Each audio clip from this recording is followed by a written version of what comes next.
Aha. Deməli, növbəti mətnimiz Ağ gəmi mətnidir. Mətnin oxusu ilə başlayırıq. Akademiyanın rəssamı Tofiq Aravurğun limanda sağa-sola dolaşırdı. Tofiq Aravurğun limanda sağa-sola dolaşırdı. Çirkin də olsa gözələşdirə biləcəyi bir şey çəkməli idi. Çünki incəsənət hər şeyi şirin yalan buludunun arxasında göstərməli idi. İnsanlar sənətdə təsəlli tapmaq, əylənmək istəyirdilər. Sənətkarın taleyi də belə insanlardan asılı idi. Rəssam irəlidə dimdiyini qabağa uzatmış ağ qağayı kimi dayanan yaxtanın şəklini çəkməyə başladı. Təxminən bir saata əsərini bitirdi. Pis deyildi. Anlayıb qiymətləndirən olmayandan sonra nə qədər gözəl çəkirsən çək, deyə düşündü. Sonra qayığa mindi. Rəsmi gəmi sahibinə hədiyyə edəcəkdi.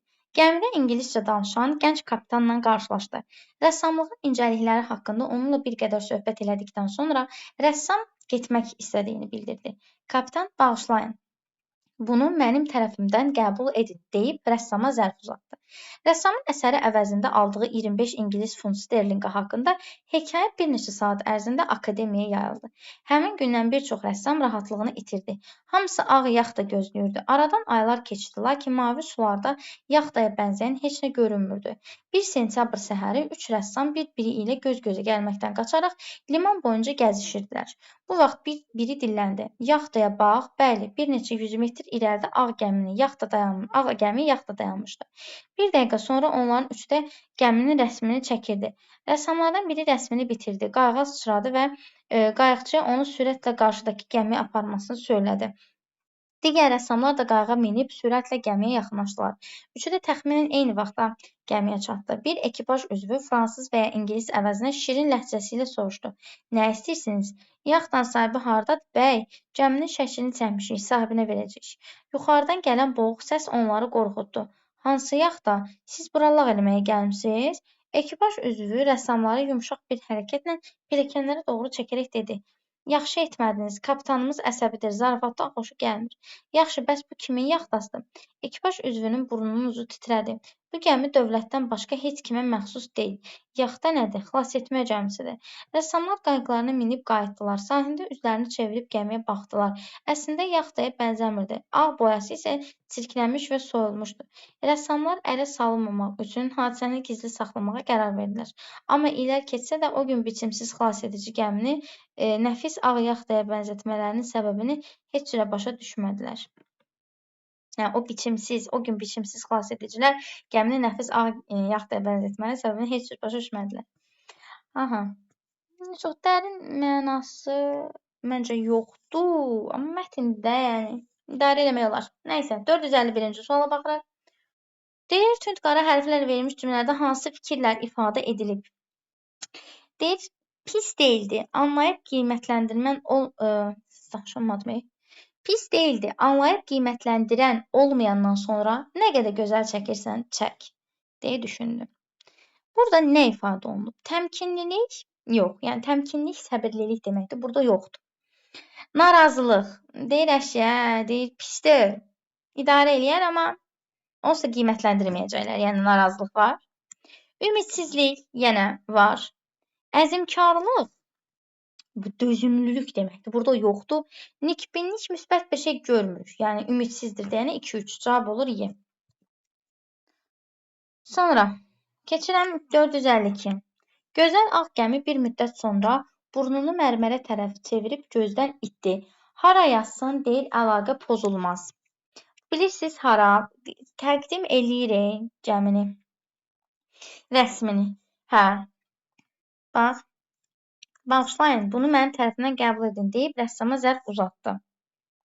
Biraz sonra elə bil gəmi itdi getdi. Ora yaza bilərsiniz. Çünki söhbət nədən gedir? Gözəl ağ gəmidən gedir. Gözəl ağ gəmi də bu, çünki aşağıdakı olan ağ boyası çirklənmişdir. Yəni, zaten heç burada görürsünüz, rəqəm də yoxdur. Gəmidən isə, yəni pulu uzadır, rəssama pul uzadır. O pulu uzadandan sonra gəmi çıxıb gedir. Ona görə 3 nömrə. O da olur Y variantı. 453. Mətndə üzərinə rəqəm yazılmış sözlərin şərhi əsasında. Şimdi gəl sözləri tapaq. Üzərinə rəqəm yazılmış.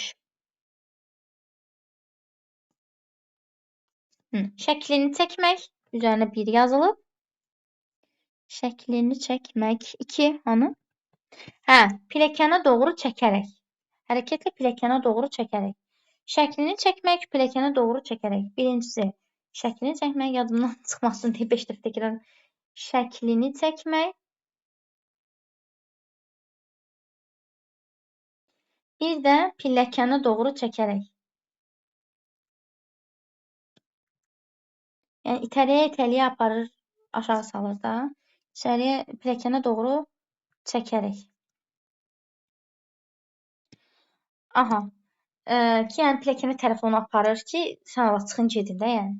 Surətini çıxarmaq, rəsmini almaq, bu şəklini çəkmək, bu anlamda deyil. Yəni A kseriks eləməkdə bir növ surətini çəkir. Bu həqiqi rəsm çəkir, əllə çəkir. Ona görə A olmaz. A-nı heç yerə yazmırsınız. B, Y gedir. Dartmaq, tutmaq. O bilsiz nədir? Məsələn, deyirəm ipi çəkmək mənasında. B də heç yerə getmir, C-ni də silirsiniz. Hər hansı əşyanı rəsm etmək.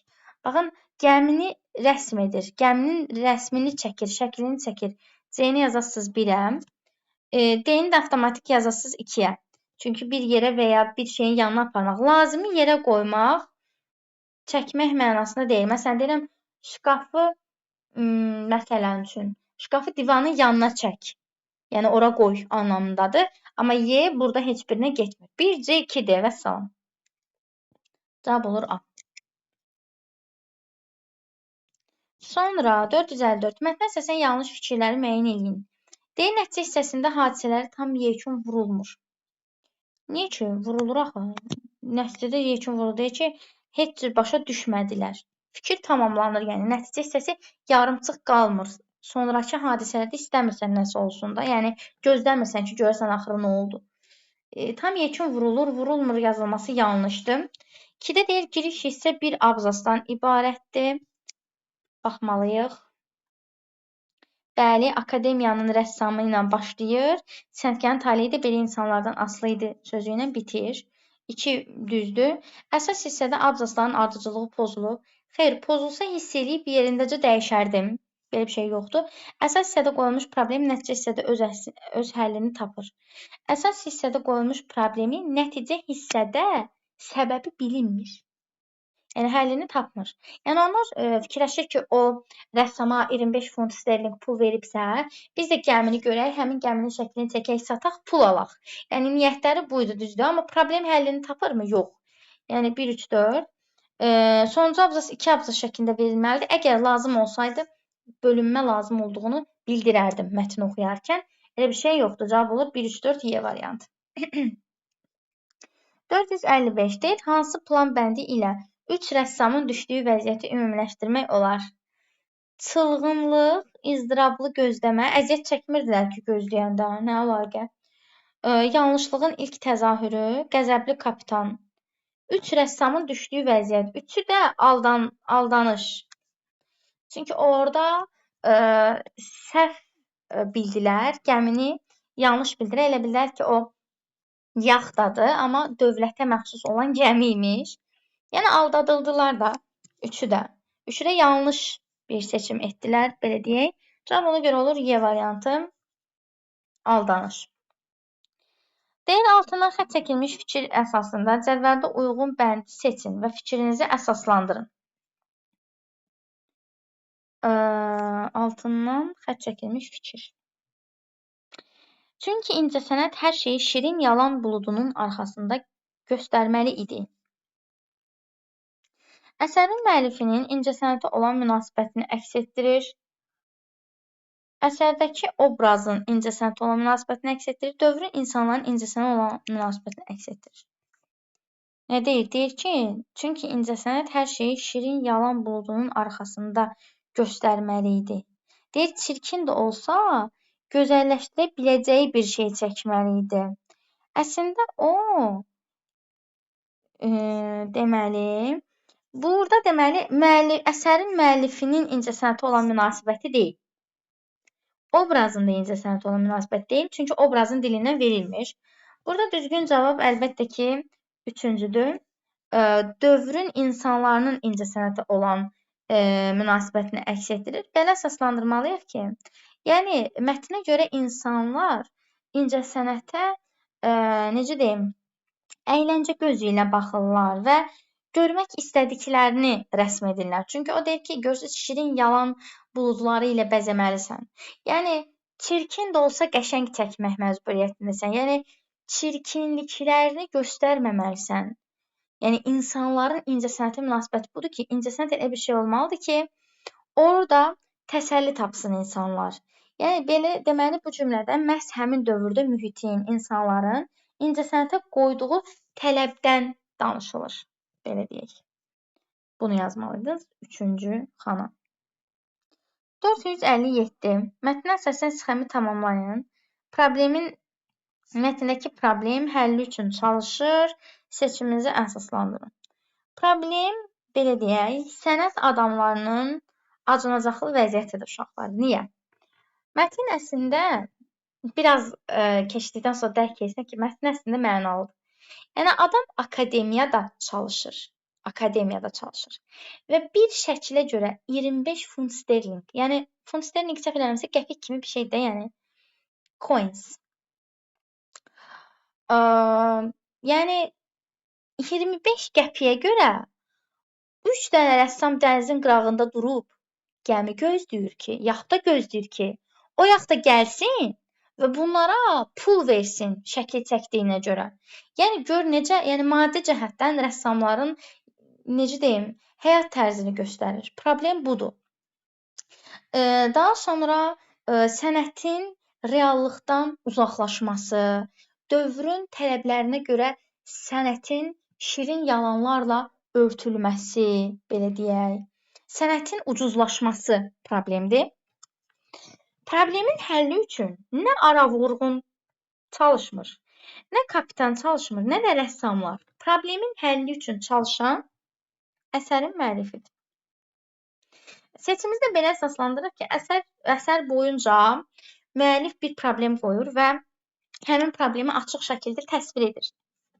Həqiqətləri olduğu kimi əks elətdirir. Və biz də həmin həqiqətləri belə necə deyək, görüb həmin problemlərin aradan qaldırılması üçün addımlar atmalıyıq, yəni. Daha sonra 458. Deyir mətndə çərçivədə verilmiş cümləni bədii üslubun xüsusiyyətləri ilə zənginləşdirərək yenidən yazın. Çərçivə. Sənətkarın taleyi də belə insanlardan asılı idi. Yəni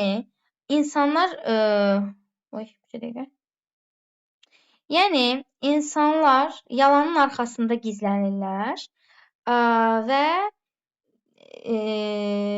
belə insanlardan asılıdır deyir sənətkarın taleyi. Yəni sənətkar nə qədər pafoslu, nə qədər yalan, nə qədər şirin yalanlarla birgə olan bir necə deyim, hekayəmi deyim, hekayə yox. Yəni sənət əsəri nümayiş elətdirsə, insanlar tərəfindən bir o qədər seviləcək anlamındadır. Buna görə də sənətkarın taleyi də deyir, belə insanlardan asılıdır. Belə insanlardan deyəndə insanların qabağına, bax yuxarıdakı cümlədə göstərilən məcazi mənalı ifadəni gətirib yaza bilərsiniz. Amma biraz bəzəyin, düzün. Yəni sənətkarın taleyi də belə şirin yalan buludunun arxasında gizlənən insanlardan asılı idi. Ya da yalanlar arxasında gizlənməyə çalışan, biraz dediyim kimi bəzəyin, düzün, yalanların arxasında gizlənməyə çalışan insanlardan asılı idi. Şirin yuxudan ayılmaq istəməyən insanlardan asılı idi. Yəni burada hədəf ismimiz insanlardır və onun qarşısına məcazi mənalı bədii təyinlər əlavə eləyirik. Sonra 459 üslubdur təbii ki. Şeir parçasının əsas mətni müqayisə eləyin. Mənim üslublar videomda da qeyd eləmişəm. Burada dəstədə dəfələrlə demişəm. Mətnimiz də bədii üslubdadır. Bu da şeir parçası da bədii üslubdadır. Fərq versəydi, Venn diaqramı versəydi, Əsas mətn nəsrlərdir deyəcəydiniz. Şeirə də yazacaqdınız, nəzmlərdə. Ortaq hər ikisi bədii üslubdadır. Poetik funksiya daşıyan sözlərdən geniş istifadə olunub yazacaqsınız. İndi burada hər iki nümunə üslub baxımından oxşarlıq yazacaqsınız. Bədii üslubdadır, məcazilik, obrazlıq geniş yer tutur. Hər iki nümunədə ideya oxşarlığı deyir. İdeya deyirsə, artıq çıxardığınız nəticənin oxşarlığına baxmalısınız. Şeiri oxuyuruq. Şairəm çünki vəzifəm budur əşar yazım. Gördüyüm nikü bədi eyləyim izhar yazım. Günü parlaq, gün üzü ağ, gecəni tar yazım. Pisi pis, əyrini əyri, düzü həmvar yazım. Burada, yəni əsas məsələ ondan ibarətdir ki, görürsünüz deyir, pisi pis, əyrini əyri, düzü həmvar yazım. Hər ikisində sənətin və sənətkara verilən qiymətlə bağlı məsələlər öz əksini tapıb. Çünki sənət reallığa, düzə, həqiqətə əsaslanmalıdır. Real əsas mətnimizdə də qeyd olunduğu kimi orada sənət yalanlar pərdəsinin arxasında gizlənmişdir. Amma əslində bütün sənət əsərləri olduğu kimi tamamilə bütün bütünlüyü ilə təqdim olunmalıdır. Yəni ideya oxşarlığını da bunu yazırsınız. Yəni çıxardığınız nəticə, ideya odur. Daha sonra 460 mətnə əsasən sənətin düşdüyü vəziyyətə görə mətndəki rəssamlar da günahkardırlar. Fikrinə münasibətinizi bildirin. Bəli, günahkardırlar. Çünki sənətkar özü də doğrudur. Çünki belə deyim, rəssamlar sənətin necə deyim, ucuzlaşmaması üçün əlindən gələn heç nə eləmirlər. Yəni çalışmırlar, çabalamırlar ki, sənət itməsin, cılızlaşmasın. Yəni belə deyək. Onlar da mühitin tələbləri qarşısında boyun əyirlər. Yəni məsələn görürük ki, insanlar necə deyim, yalançı və qüsursuz şəkilləri sevir. Onlar da elə qüsursuz şəkilləri təsvir edərəkdən insanlara təqdim edirlər. Yəni çalışmırlar ki, sənətə real qiymət versinlər.